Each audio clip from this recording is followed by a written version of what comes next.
Elephant Island lies at the outer margin of the Weddell Sea, where the Antarctic peninsula begins to break into scattered rock and ice. It is not an inviting place. The coastline is narrow and steep, backed by glacier-covered ridges that rise into persistent cloud. Snow falls even in late summer. The sea remains crowded with floes that drift and grind against one another in slow movement. In April 1916, daylight shortened quickly. The austral winter approached. Temperatures dropped below freezing with regularity. Wind came without obstruction, sweeping in from the Southern Ocean. There were no settlements, no marked routes, no passing ships on any schedule. The nearest permanently inhabited land was hundreds of nautical miles away. From the shore, the horizon did not promise relief.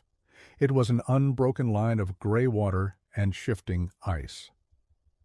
South Georgia Island lay roughly 800 nautical miles to the northeast, across one of the most violent stretches of ocean on Earth. Between Elephant Island and South Georgia were the prevailing westerlies, known to sailors as the Roaring Forties and Furious Fifties. Even large ships avoided the passage when possible. The island offered temporary shelter from the open sea, but little more. There was no timber, no soil, only rock, ice, and the wildlife that clung to its margins. It was here, at the edge of the known routes of navigation, that a small wooden lifeboat would begin its voyage. The voyage that ended at Elephant Island did not begin as an act of retreat. It began as an attempt to complete the last major objective of what historians call the heroic age of Antarctic exploration. In 1914, Sir Ernest Shackleton organized the Imperial Trans-Antarctic Expedition. Its goal was direct and ambitious: to make the first land crossing of the Antarctic continent from the Weddell Sea to the Ross Sea by way of the South Pole. Roald Amundsen had reached the pole in 1911. Robert Falcon Scott had followed weeks later and died on the return journey. Shackleton had previously come within 97 nautical miles of the pole in 1909. The crossing would secure his place in exploration history. The expedition consisted of two parties. The Ross Sea Party would establish supply depots from the opposite side of the continent. Shackleton and his main group would land on the Weddell Sea coast, march across the interior, and meet the depots on the far side. For this purpose, Shackleton acquired a three-masted barquentine originally built in Norway in 1912. She was named Endurance, after Shackleton's family motto, Fortitudine Vincimus, by endurance we conquer. The vessel was constructed for polar conditions with thick oak planking and reinforced framing. The crew numbered 28 men aboard Endurance. They came from Britain, Ireland, Australia, New Zealand, and Norway. Some were seasoned seamen, others were scientists, a physicist, a geologist, a biologist. Frank Worsley, a New Zealand captain, served as navigator. Tom Crean, an Irish sailor, had survived Scott's earlier expedition. Harry McNish was the ship's carpenter. Frank Wild acted as Shackleton's second-in-command. The expedition departed Plymouth in August 1914, days after the outbreak of the First World War. Shackleton offered his ship and crew to the British Admiralty, but was instructed to proceed with the mission.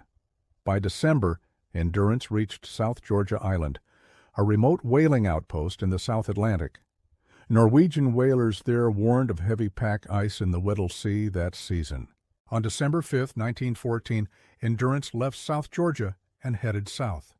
By January 1915, the ship encountered increasingly dense ice. Progress slowed. Leads in the pack closed quickly. On January 18, 1915, at approximately 76° latitude, the ship became firmly beset. The ice closed around her hull and would not release.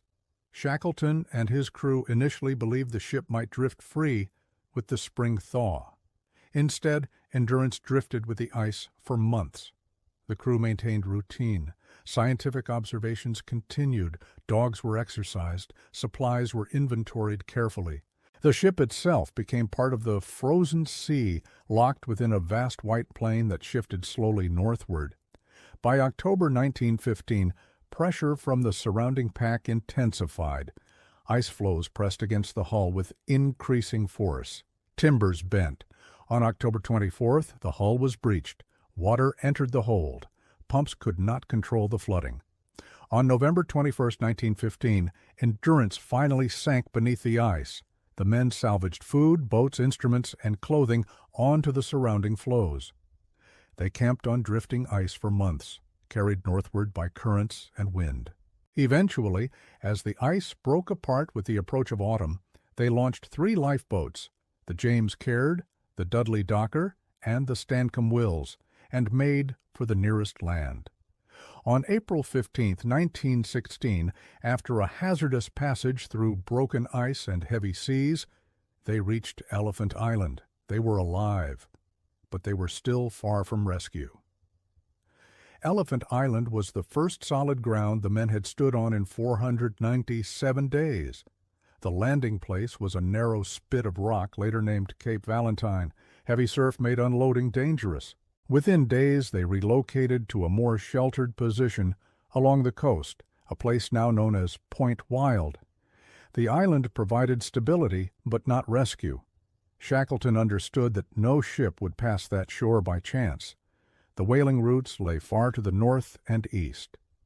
The nearest outpost of regular human activity was South Georgia Island, approximately 800 nautical miles away across open ocean. The men established a camp using the 2 remaining lifeboats, turned upside down for shelter. Seals and penguins provided meat and fuel. Blubber was burned for heat. The weather deteriorated as winter advanced. Snow accumulated around the camp. The sea frequently froze along the shoreline. Shackleton evaluated the options. Waiting for rescue would likely mean death by starvation or exposure. Attempting to sail all 22 men to South Georgia in open boats was not feasible. The vessels were small and already damaged from the journey through pack ice. One boat, however, offered a narrow possibility. The James Caird measured just over 22 feet in length. Shackleton selected 5 companions to attempt the crossing: Frank Worsley for navigation, Tom Crean for strength and experience, Harry McNish to maintain the boat, Timothy McCarthy, and John Vincent. The remaining 22 men would stay under the command of Frank Wild, with instructions to hold the camp together until help arrived. The decision marked a clear division. Once the James Caird left shore, there would be no immediate support for either party.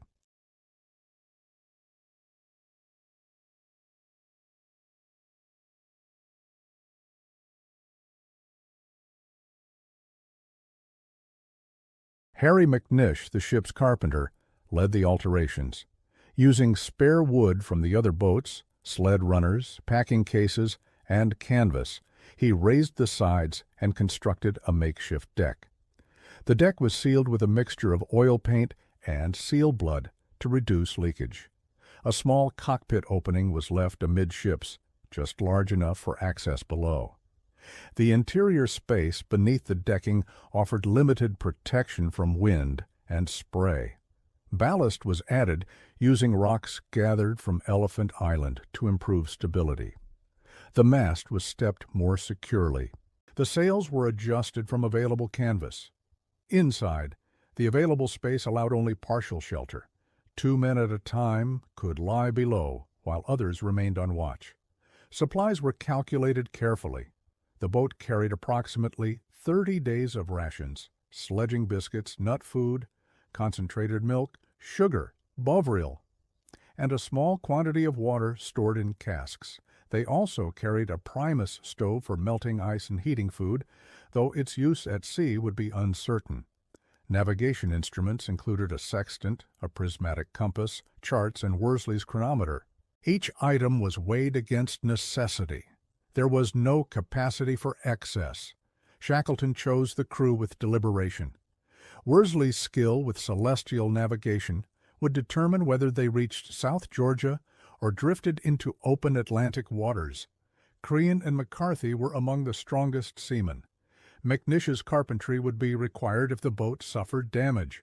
Vincent, though physically powerful, had struggled during earlier hardship. Shackleton included him in part to reduce tension within the larger camp. The James Caird lay low in the water once loaded. When the boat cleared the surf and turned northeast, there was no ceremony. The men on shore watched in silence as the sail filled and the coastline diminished behind drifting snow. The James Caird moved away from Elephant Island under reduced sail, heading northeast toward South Georgia. The distance was approximately 800 nautical miles. The prevailing winds in that latitude blew from the west, placing the boat on a course largely against wind and sea. From the first days, conditions were unstable. Swells lifted the small vessel high before dropping it sharply into troughs. Spray broke continuously over the decking, seams strained under pressure. The makeshift covering slowed the influx of water, but did not prevent it. The interior remained damp from the outset. Watch rotations were established.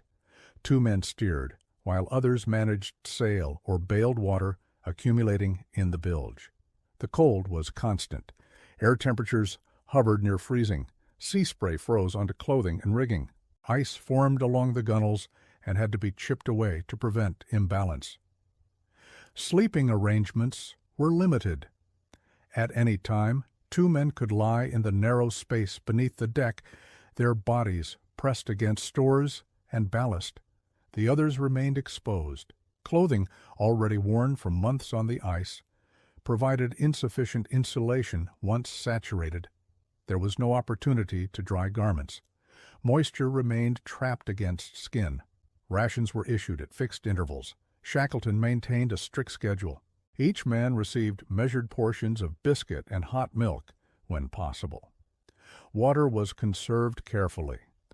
On days when the Primus stove could not be lit because of rolling seas, they relied on cold food. Navigation depended on rare moments of visibility. Frank Worsley required a clear horizon to take sextant readings. Cloud cover frequently obscured the sun. When brief openings appeared, he calculated their position quickly, often while the boat pitched unpredictably. Estimates were adjusted to account for drift caused by wind and current. The margin of error was narrow. South Georgia presented only a small target in a vast ocean. As the days passed, fatigue accumulated. Steering demanded constant attention. Hands numbed from exposure. Ice coated the sails and required repeated clearing. The boat's bow drove into successive seas, sending shock through the wooden frame. There was no alternative route. The course remained set toward a distant island that none could yet see. By the end of the first week, the voyage had settled into a pattern defined by repetition and strain. The James Caird remained in near constant motion. There were no sustained periods of calm. Wind shifted in strength, but rarely in direction favorable to their progress. Ice accumulation became a daily hazard. Spray froze upon contact with the hull and rigging, adding weight high above the waterline. At intervals, the men used adzes and improvised tools to break away the buildup. If left unchecked, the added mass could reduce stability and increase the risk of capsize. Each clearing required men to leave what shelter they had and work against wind while the boat rolled beneath them. Water seeped through seams despite McNish's preparations. Bailing was continuous.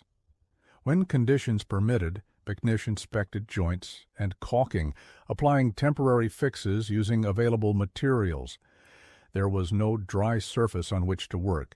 Repairs were performed while kneeling in freezing water. The interior space offered little relief. Condensation formed beneath the decking and dripped downward. Sleeping bags, already damp when loaded at Elephant Island, absorbed additional moisture each night. Men rotated below deck in pairs, lying side by side for warmth. The confined air carried the smell of wet wool, seal oil, and unwashed clothing. Rest was brief and rarely uninterrupted. Shackleton enforced routine. Meals were distributed on schedule. Watches changed at fixed intervals. Decisions were made quietly. The structure reduced uncertainty. It also limited friction. 6 men shared less than 2 square meters of usable interior space. Any disruption could compromise efficiency. Physical decline became evident. Fingers swelled from cold exposure. Frostbite appeared on extremities, lips cracked and bled. The motion of the boat caused persistent nausea. Food intake, though measured, remained minimal compared to energy expended in steering and maintenance. On several occasions, heavy seas struck with sufficient force to threaten structural failure. One wave stove in part of the deck covering, forcing immediate repair under exposure. Another shifted ballast stones, requiring redistribution to restore trim. During a particularly severe gale, the boat lay nearly on her beam ends before righting. Through it all, Worsley continued his navigation. On days when cloud obscured the sky entirely, he estimated their position through dead reckoning, calculating speed by log line and adjusting for drift. When sunlight broke through, even briefly, he took sextant readings with urgency. South Georgia measured roughly 100 miles in length. Missing it would mean continued drift eastward into open Atlantic waters. The men marked time not by calendar, but by watches and meals. The horizon rarely changed. Sea and sky merged in gray. Yet the course remained steady. During the second week at sea, the weather intensified. The James Caird entered a region of stronger westerly systems. Barometric pressure fell and rose with little warning. Waves increased in height and irregularity. Some struck from angles that forced abrupt corrections at the tiller. The boat's small sail plan limited speed. Progress depended on balancing forward movement against the risk of broaching in heavy seas. On multiple occasions, Shackleton ordered reduced sail to prevent capsizing. This slowed their advance, but preserved the hull. One recorded gale lasted nearly 48 hours. The sea built into steep breaking crests that swept across the decking. The cockpit opening admitted water, despite efforts to shield it. Men bailed in rotation without pause. During one severe impact, the boat was lifted and dropped with sufficient force to crack internal timbers. McNish reinforced the weakened section using spare wood and nails preserved for such emergencies. Ice again accumulated in large quantities after spray froze along the rigging. Clearing operations grew more difficult as fatigue deepened. Hands lost sensation. Movements slowed. The risk of falling overboard remained constant. No lifeline system could guarantee recovery in such conditions. Navigation remained uncertain. On May 5th, Worsley obtained a sighting suggesting they were approaching the longitude of South Georgia.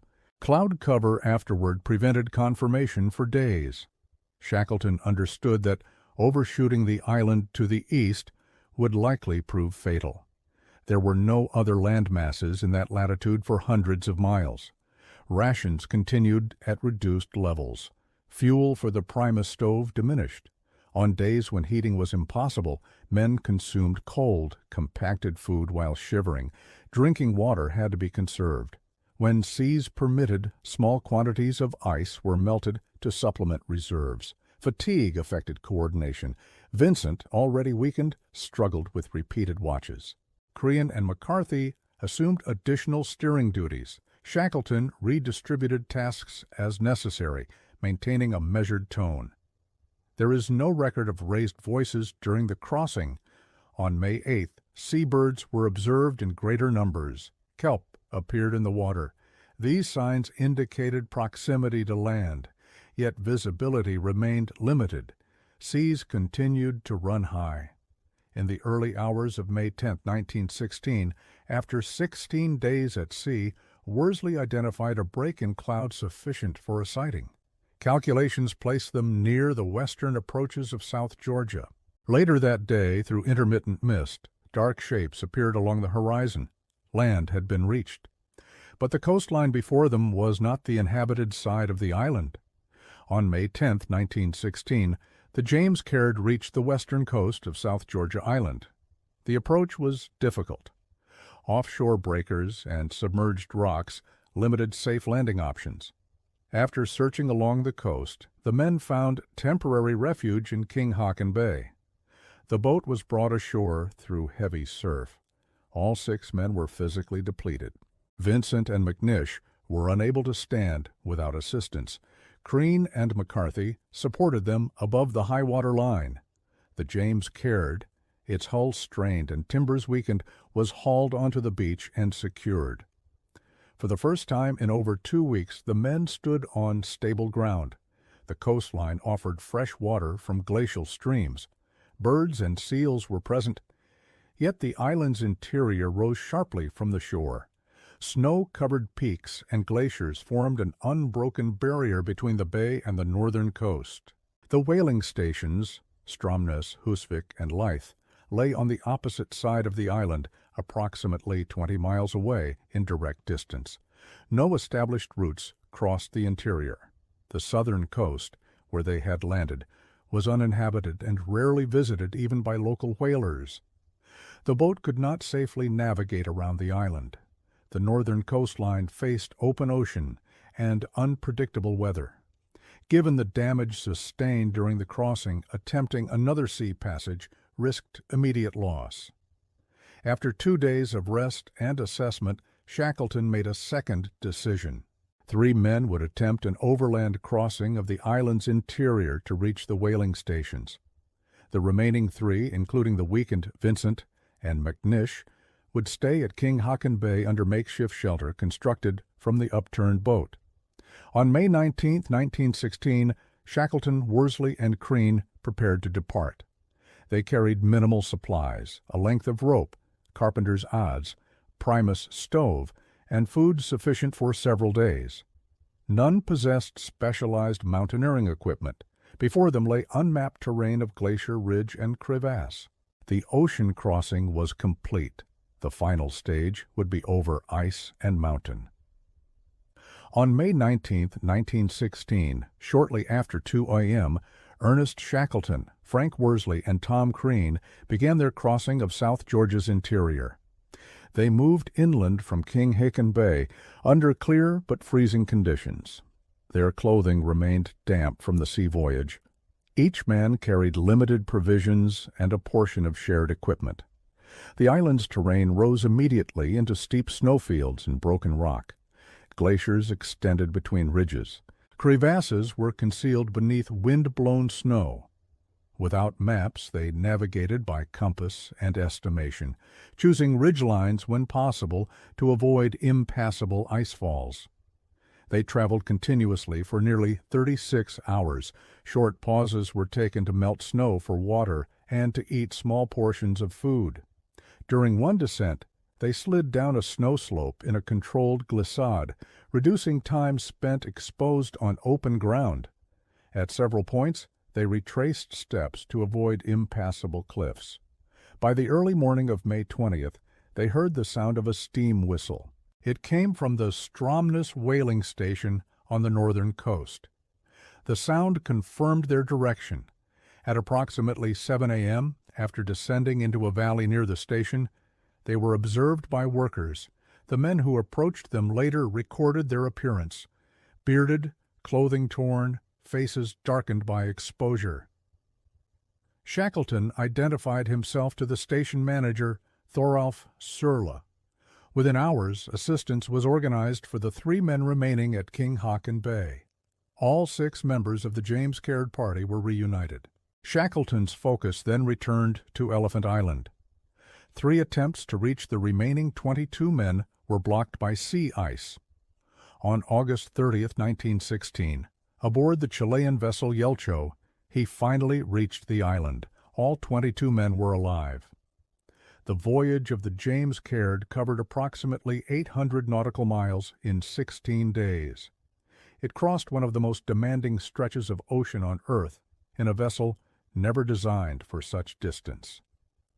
Navigation relied on intermittent celestial sightings and careful estimation. Survival depended on routine, repair, and measured leadership. All 28 members of the Endurance expedition survived the broader ordeal. No life was lost during the sinking of the ship, the drift on the ice, the open boat voyage, or the crossing of South Georgia. The success did not alter the original expedition's failure to cross Antarctica. The scientific objectives were largely abandoned. The achievement lay elsewhere.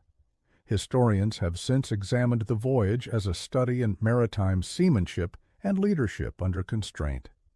The James Caird itself was preserved and later housed at Dulwich College in London, where Shackleton had been educated. The crossing did not end the heroic age of Antarctic exploration, but it marked one of its most severe tests. The journey remains documented in logbooks, later accounts, and testimony from the men who endured it. Across 800 miles of open sea, survival was maintained not by speed or strength alone, but by order, skill, and restraint. The ocean closed behind them unchanged,